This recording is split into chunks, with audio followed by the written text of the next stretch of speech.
Wow, Terence Crawford is at it again. He recommends fighting Errol Spence, of all places, in the United Kingdom. Yes, you guessed it, the UK.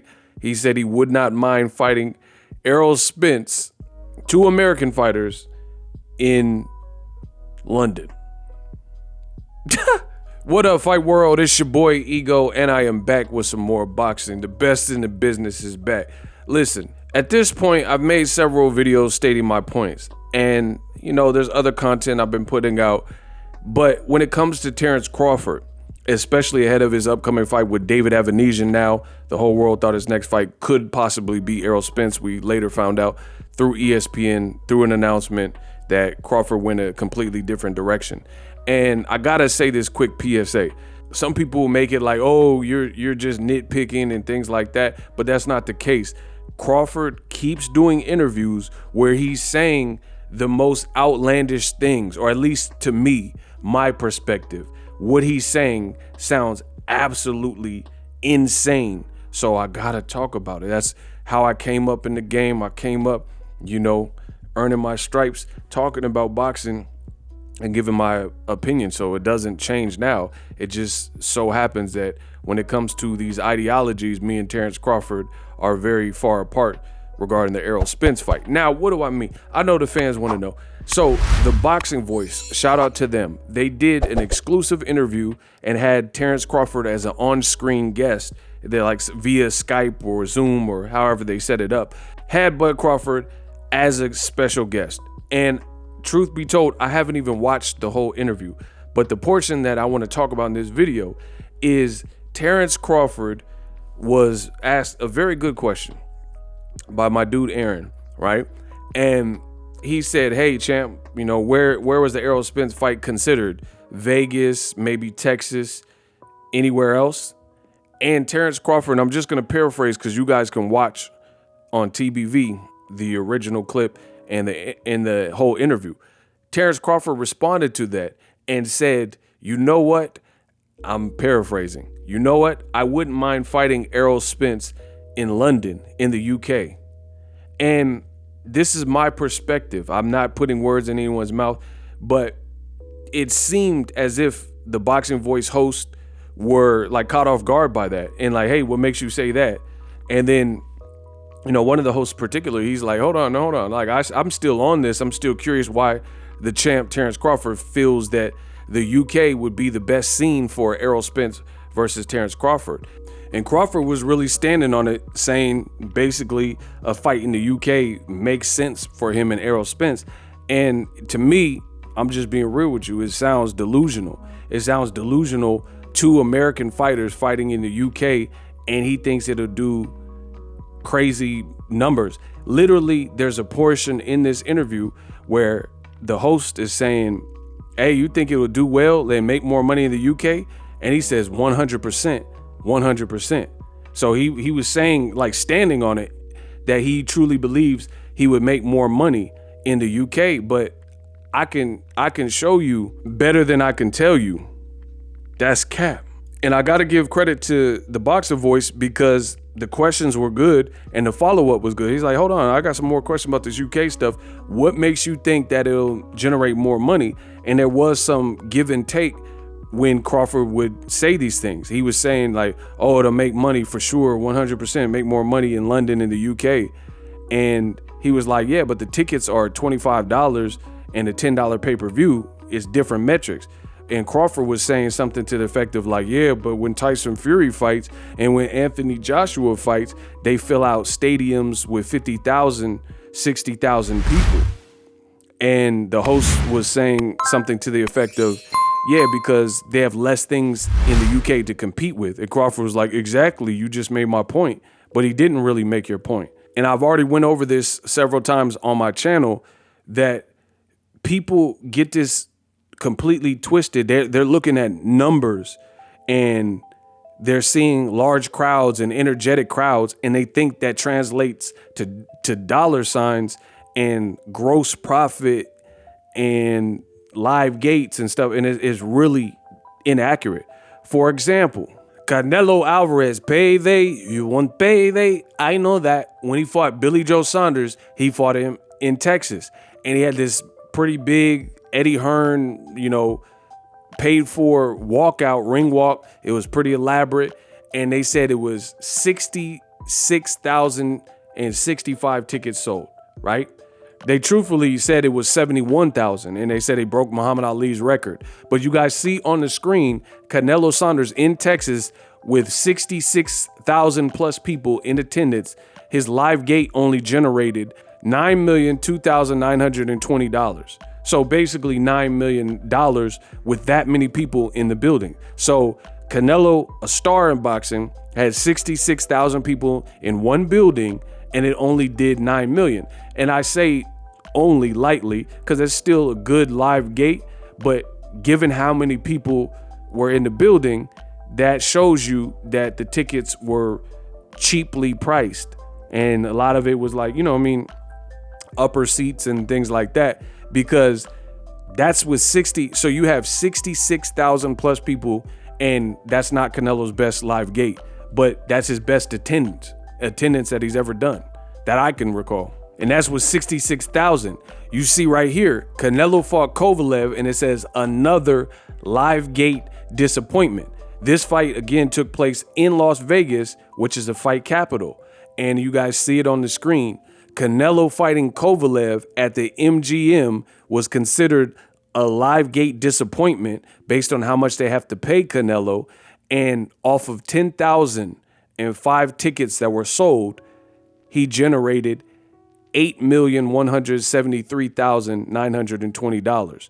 So let me keep putting it together for you. The reason why this is considered a disappointment is because they're overpaying Canelo. And off 10,000 tickets sold, he generated $8 million profit. But he fought in Texas with 66,000 people, and he did less than $1 million more. So Canelo is not doing good on DAZN, and that's from a fiscal and financial standpoint.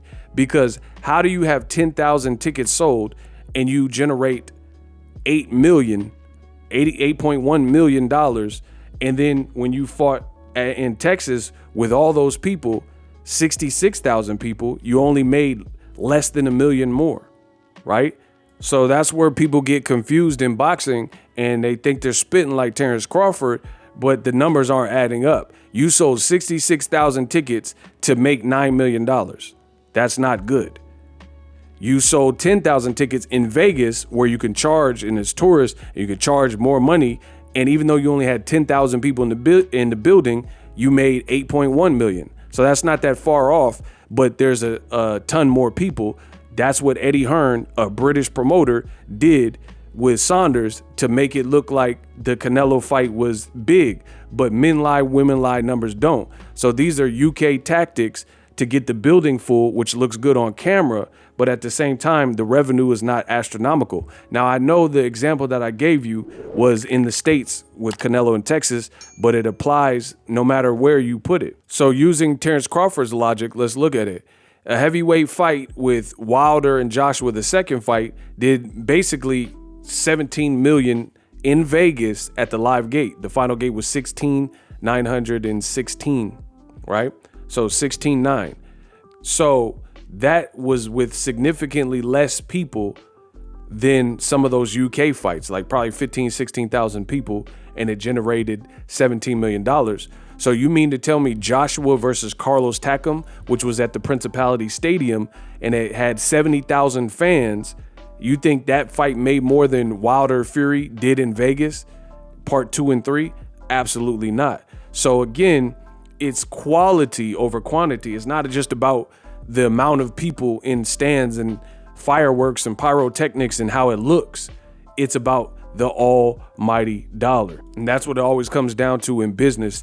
The bottom line, how much you're going to profit. What are we seeing off of this?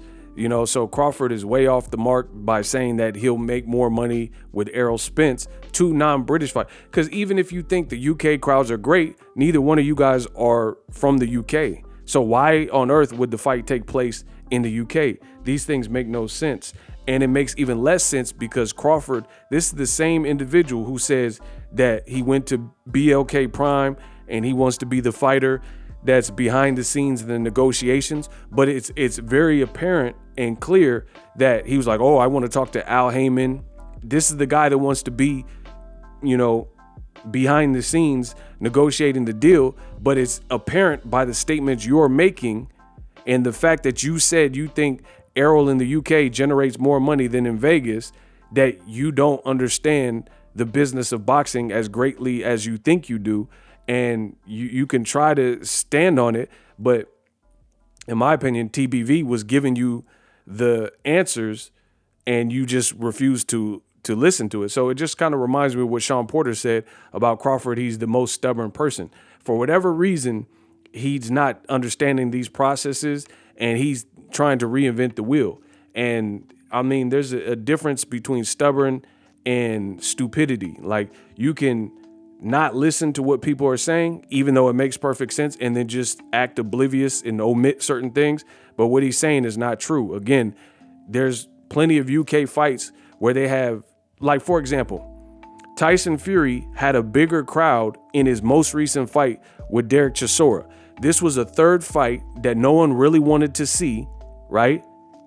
And Tyson Fury came out of retirement and said, I'm fighting Derek Chisora. So even though he had more people at the Derek Chisora fight in the building than his Wilder part 1, 2, or 3, which all took place in America, you can't tell me that Wilder versus Fury trilogy made less money than Tyson Fury's trilogy with Chisora, and those fights took place in the UK. It don't matter how many people were in the building because they can't charge the same price for tickets. Their pay-per-views aren't the same price.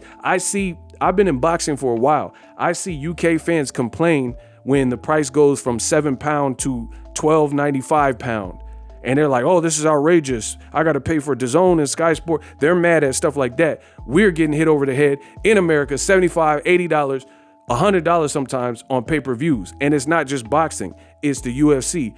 It's movies like Black Adam and Fast and the Furious. So we have a lot of stuff that we have to pay for. Gas prices going through the roof, right? It's a whole different market. But for whatever reason, Crawford in his mind believes that he'll make more money in the UK. That shows me that you shouldn't be negotiating the deal and you don't know what you're talking about, right? For example, Crawford fought against Ricky Burns in Glasgow, Scotland. Tell him that Scotland is free, right? That didn't do no legendary numbers. So you think not fighting Errol in Texas, which would be a great market, or Vegas to fight him in London makes sense? Man, stop. Drop your thoughts in the comment section. Now you guys see what the real issue is in making that Errol Spence fight. And I'm done talking. And I'm out. Introducing Super Thanks. Right here on the official Boxingego YouTube. Super Thanks allows you, the viewers, to show a little bit of extra gratitude, which enables me as a full-time content creator to push out the content you need in the world of boxing. Underneath all the videos, you will see a heart with a $sign in it. You can enter any amount that you find suitable as a super thanks. A brand new interactive and colorful way to get your comments highlighted and noticed by not only myself, but other people on the YouTube platform. Super thanks, a unique and cool way to show and applaud us full-time content creators. Hopefully you guys enjoy the content. Super thanks. The future is now. The Hibernation 5s by Kenichi Bear. Hybrid gaming and lifestyle headphones. Out of the box, you can connect to any console or PC.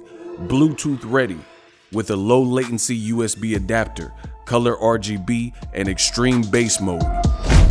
The Hibernation 5s adjust to you. Whether you need a gaming, travel, gym, or lifestyle headphones, the Hibernations got you covered. The new Hibernation 5s, link in the description. Customize the way you hear the world. Welcome to the nation.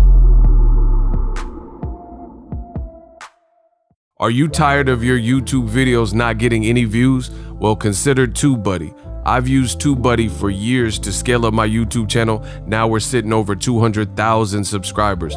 TubeBuddy is a browser extension that offers a ton of built-in productivity and time-saving services to take your channel to the next level. Use my link in the description to get started with TubeBuddy and level up your channel faster. We working.